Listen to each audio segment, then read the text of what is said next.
आप देख रहे हैं दैनिक सवेरा। और कल मुहर्रम का पहला दिन है। और इस पे बात करने के लिए हमारे साथ है लोक जनशक्ति पार्टी के JND के यूटी के प्रेसिडेंट अबरार भट्ट। अबरार साहब, आपने टाइम दे दिया उसके लिए बहुत बहुत शुक्रिया। कल आगाज मुहर्रम का हो रहा है और आप क्या कहेंगे?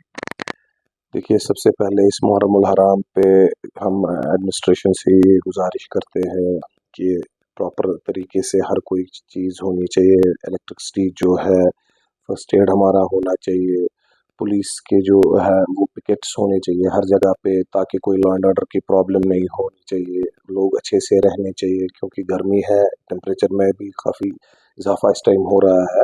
तो इस वजह से गवर्नमेंट को सोचना चाहिए। इलेक्ट्रिसिटी, एक तो इलेक्ट्रिसिटी प्रॉपरली रहनी चाहिए, और ये पानी भी रहना चाहिए। रोड्स पे कैंप्स लगने चाहिए, फर्स्ट एड कैंप्स लगने चाहिए। तो ये हम गवर्नमेंट से गुजारिश करते हैं, हैंड फोल्डेड रिक्वेस्ट करते हैं उमर अब्दुल्ला से कि मुहर्रम के लिए ये जो अरेंजमेंट है ये अच्छी तरह होनी चाहिए। आपने उमर अब्दुल्ला की बात छेड़ी है। कल उन्होंने एक प्रेस बयान में कहा है कि स्टेटहुड अगस्त में हमें ज़रूर मिल जाएगा, मगर जो बाकी पॉलिटिकल पार्टियां हैं उनका कहना है जब तक उमर अब्दुल्ला इस्तीफा नहीं देंगे तब तक नहीं मिलेगा। या बहुत सारे ऐसे भी अफवाहें हैं, नहीं फिलहाल 5 सालों में स्टेटहुड नहीं देंगे। ये अफवाहें हैं बहुत सारी जो हम सुनते रहते हैं।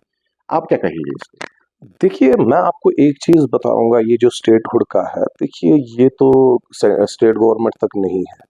हाँ, ये सेंटर तक है। जब सेंटर से मतलब वहां से गाइडलाइंस आ जाएंगी, जब सेंटर में डिसीजन होगा, जब उनको देना होगा तो ऑटोमेटिकली स्टेटहुड वो दे देंगे। इसमें तो कोई राय नहीं है, चाहे उमर साहब की सरकार हो, चाहे PDP हो, चाहे कांग्रेस हो। ये तो सेंटर को स्टेटहुड रेस्टोर करना है। हाँ, स्टेट गवर्नमेंट को रिकमेंड करना है उसके लिए, लेकिन फिर तो फाइनली सेंटर को ये इम्प्लीमेंट करना है। तो इसमें सेंटर भी बातचीत करेगा जब उनको लगेगा, क्योंकि ऑलरेडी पिछले साहब LG साहब ने भी कहा था कि नहीं, स्टेटहुड मिलेगा। हाँ, इसमें कुछ इनके टर्म्स एंड कंडीशंस होंगे। जब हमें स्टेटहुड मिलेगा तो हम तो उसके इंतजार में है। आप पार्टी के प्रेसिडेंट हैं JND के यूटी के, तो आपकी राय जानना चाहेंगे। जी देखिए, हम तो चाहते हैं स्टेटहुड आना चाहिए, ये तो हमारे लिए अच्छी बात है, ये तो एक शान है हमारे लिए, हम भी इसके इंतजार में है। लेकिन अभी देखिए, अगर आप देखेंगे इलेक्शंस के टाइम पे जो नेशनल कॉन्फ्रेंस का मैनिफेस्टो था, उसमें 35A की बात भी थी, आर्टिकल की बात भी थी, और खुसूसन स्टेटहुड की बात भी थी। तो फिर बाद में एक ऐसा माहौल क्रिएट हो गया कि तब बोला गया जी फिलहाल अब स्टेटहुड अगर हमें वापस मिलेगा तो उस पर बातचीत चल रही है। तो अब अगर उमर अब्दुल्ला साहब भी इसमें कोशिश में लगे हुए हैं, NC भी कोशिश कर रही है, तो अब जब मिलेगा तो अच्छी बात है। देखिए, अब मैं बताऊंगा स्टेटहुड आना चाहिए, तो मेरे से तो नहीं मिलेगा वो। हाँ, ये काफी टाइम से हुकूमत में है, काफी टाइम से पॉलिटिक्स कर रहे हैं, इनको पता है। तो जब हमें स्टेटहुड मिलेगा वो तो खुशी की बात है, हम तो वेलकम उसका करेंगे। तो आप ये चाहते हैं नहीं मिलना चाहिए? जरूर मिलना चाहिए, ऑफ कोर्स, ये तो हमारे लिए अच्छी बात है। अगर स्टेटहुड हमें मिलेगा वो तो हमारे लिए अच्छी बात है। जो लोगों के मुश्किलात है दरपेश आ रहे हैं, इससे क्या वो हल हो सकते हैं? जी बिल्कुल, देखिए, क्योंकि मैं ये भी बताऊंगा, यहाँ पर उमर अब्दुल्ला बोल रहे हैं मेरे हाथ में कुछ नहीं है। नहीं नहीं नहीं नहीं, देखिए ये बात तो गलत है। देखिए, मैं बताऊंगा क्यों नहीं है। आप मुझे बताइए, ये यूटी है यहाँ पे तो ठीक है, दिल्ली में भी यूटी थे ना, तो केजरीवाल साहब ने कैसे 200 यूनिट्स वहां पे फ्री कर लिए, तो ये क्यों नहीं करेगा? ये गलत बात है। परसों LG साहब ने तो ऑन कैमरा कहा, कहा मेरे पास पुलिस है, बाकी भी सब कुछ जो बचा है वो CM के पास है। हाँ, पुलिस मेरे पास है, बाकी जो बिजली पानी बाकी वगैरह वो तो सब CM के पास है।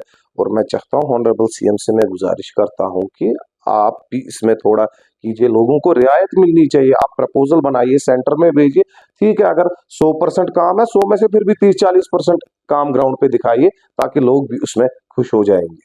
अल्लाह साहब, यात्रा आने वाली है, अब 3 जून से स्टार्ट होने जा रही है, तो आप क्या कहेंगे उसमें? जी, ये इसका हम वेलकम कर रहे हैं। अमरनाथ यात्रा जी यहाँ पे आ रही है, उनका कहे दिल से हम वेलकम कर रहे हैं, क्योंकि सिचुएशन ठीक है, हालात बिल्कुल ठीक ठाक है। हमारा टूरिज्म, शुक्र है अल्लाह ताला का कि हमारा टूरिज्म फिर से ग्रो कर रहा है। पहलगाम में भीड़ नजर आ रही है, ये हमारे लिए अच्छी बात है।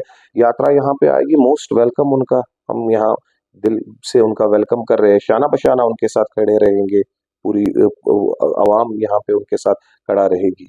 अच्छा, कल जो 50 साल हो गए हैं, क्योंकि जब यहाँ पर जो इंदिरा गांधी जी जब थी अपने प्राइम मिनिस्टर, उन्होंने फिर इमरजेंसी लगाई थी।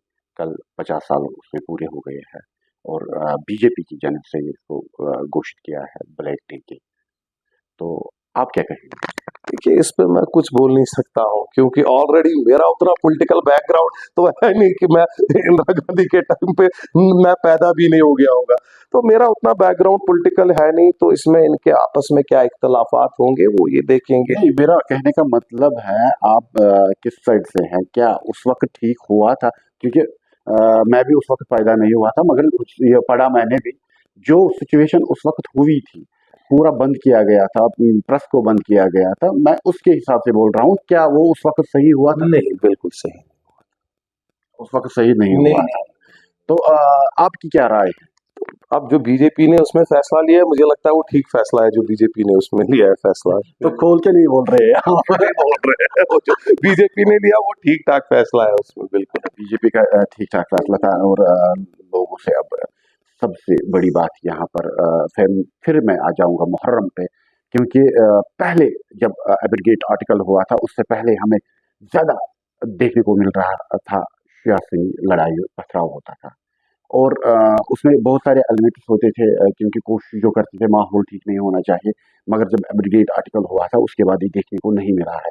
और एमएमयू के जो यहाँ सदस्य हैं, उन्होंने कुछ दिन पहले मीटिंग भी ली है शिया सुन्नी के ये है, जो उसमें एक ही प्लेटफॉर्म पे है, शिया सुन्नी इत्तेहाद जो जिसको कहते हैं हम, उन्होंने मीटिंग भी ले ली है। और आपकी तरफ से खास तौर पर शिया और सुन्नी जवानों के लिए क्या मैसेज होगी, क्योंकि ये मुहर्रम पीसफुली निकलना चाहिए? देखिए, मुहर्रम जो है ये एक पीसफुल है, इसमें मतलब शिया सुन्नी आपस में भाई भाई है।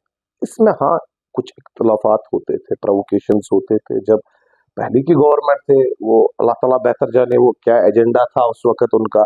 लेकिन पिछले 3-4 सालों से आप देखिए सब कुछ कंक्लूडेड जो है पीसफुली हो रहा है, कोई लड़ाई नहीं है, कोई पथराव नहीं है, कुछ भी नहीं है।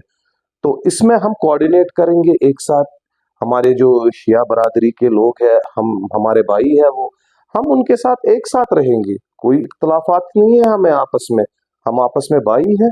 तो इस बार जो है ये पीसफुली सब कुछ इंशाल्लाह होगा। हालांकि पिछले साल जो 3 दहाइयों से ज़्यादा जो डेलीगेट का जो जुलूस है वो निकला है, 3 दहाइयों से ज़्यादा ही था और एक गवर्नर साहब ने एक इनिशिएटिव ज़बरदस्त ले लिया है और लोग भी बहुत खुश हैं। क्या इस साल आपको लग रहा है इसी तरीके से 10वां मुहर्रम भी लाल चौक से निकले? बिल्कुल बराबर वैसे ही निकलेगा, क्योंकि जो इनिशिएटिव वो गवर्नर साहब ने लिया था तब वो बिल्कुल सोच समझ के लिया गया था तब, उसमें हमारी जो शिया बरादरी थी वो भी सेटिस्फाई थी, हम भी सेटिस्फाई थे। तो इंशाल्लाह इस बार भी वैसे ही बराबर होगा।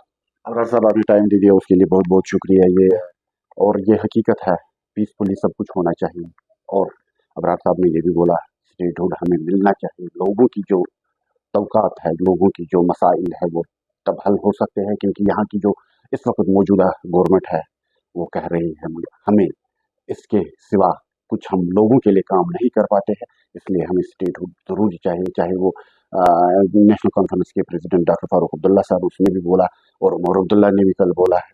और जो सियासत इसमें हो रही है, वैसे ये होनी नहीं चाहिए, क्योंकि स्टेटहुड जो कश्मीरियों का हक है, वो ज़रूर मिलना चाहिए। आप देखते रहिए दैनिक सवेरा, मुझे दे दीजिए इजाज़त। खुदा हाफ़िज़।